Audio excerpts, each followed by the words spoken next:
Hello' ছাত্ৰ ছাত্ৰীসকল, আজি তোমালোকৰ কাৰণে মই এছামিছৰ কুৱেশ্যন আনচাৰবোৰ লৈ আহিছোঁ। তোমালোকে এইখিনি চাই যাব। এইটো 2 নম্বৰ পাৰ্ট হৈছে তোমালোকৰ। এইখিনি চাই যাবা। এইটো ইমান দীঘল নহয়, তোমালোকে এইটো পঢ়ি শেষ কৰিবা আৰু লগে লগে তোমালোকে মেইন কপিত উঠাই ল'বা। উঠাই তোমালোকে পঢ়িবা। তোমালোকৰ ফাৰ্ষ্ট কুৱেশ্যন হৈছে জিকিৰৰ ৰচক কোন? উত্তৰ দি লিখিবা। জিকিৰৰ ৰচক হ'ল শ্বাহ মিলান নামৰ এগৰাকী ইছলামী সাধু। দাড়ি দিবা, দাড়ি দি লিখিবা। তেওঁক আজান ফকীৰ বুলিও জনা যায়। ক নম্বৰ লিখিবা। এইখিনি তোমালোকৰ শ্বৰ্ট কুৱেশ্যন, পিছত আহিব লং কুৱেশ্যন। ক নম্বৰ লিখিবা। জিকিৰবোৰক কিহৰ লগত তুলনা কৰিব পাৰি? উত্তৰ লিখিবা। জিকিৰবোৰক হিন্দুসকলৰ ভক্তিমূলক প্ৰাৰ্থনা বা স্তুতি গীতৰ লগত তুলনা কৰিব পাৰি। গ নম্বৰ লিখিবা। জিকিৰ শব্দটো কি শব্দৰ পৰা ওলাইছে? উত্তৰ লিখিবা। জিকিৰ শব্দটো আৰবী জিকিৰ শব্দৰ পৰা ওলাইছে। এই শব্দৰ মূল অৰ্থ হ'ল গণে গণে উচ্চাৰণ কৰা।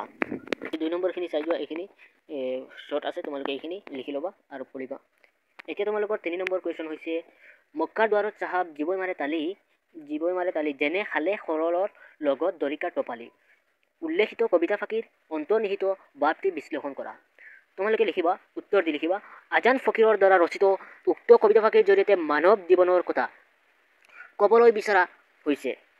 মক্কা হ'ল এক পবিত্ৰ তীৰ্থস্থান। ইয়াৰ আল্লাহ অৰ্থাৎ ভগৱানৰ দৰ্শন লাভৰ বাবে বহুতেই মক্কালৈ গৈ জিকিৰ গায়, কিন্তু ইয়াৰ মাজেৰে জীৱই আল্লাহৰ কোনো সন্ধান নাপায়, কিয়নো জীৱকালত যি এবাৰো আল্লাই নিৰ্দেশ কৰা পথত খোজ দিয়া নাই, তেওঁক আল্লাহ কাহানিবাই পৰিত্যাগ কৰিছে।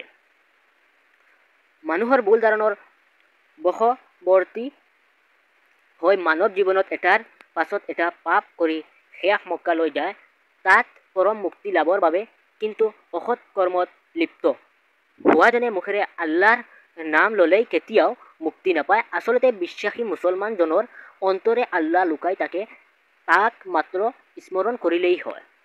এইখিনি তোমালোকে বুজিছা আৰু তোমালোকে চাই যাবা।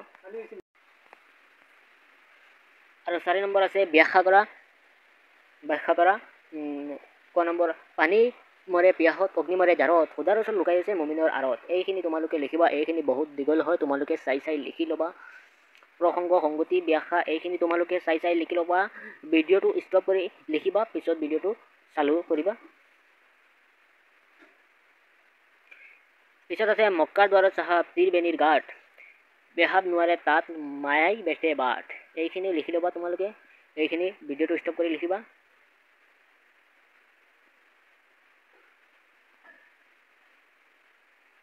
পাছত আছে গ নম্বৰ খোজাৰ মইনাটিৰ অনেক যুগুতি, দেওমাৰি পাৰ হ'লে এৰিলে প্ৰীতি।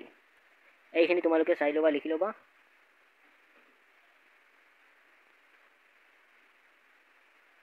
এতিয়া ভাষা বিষয়ক শব্দাৰ্থ সমাৰ্থক শব্দ লিখা। উত্তৰ চিন্তু স্মৰণ কৰোঁ, বাবু গাঁঠ বন্দৰ, প্ৰীতি প্ৰেম প্ৰীতি, আসমান আকাশ, দৰিয়া নদী সাগৰ, পিয়াহ তৃষ্ণা, বাট ৰাস্তা পথ আলি।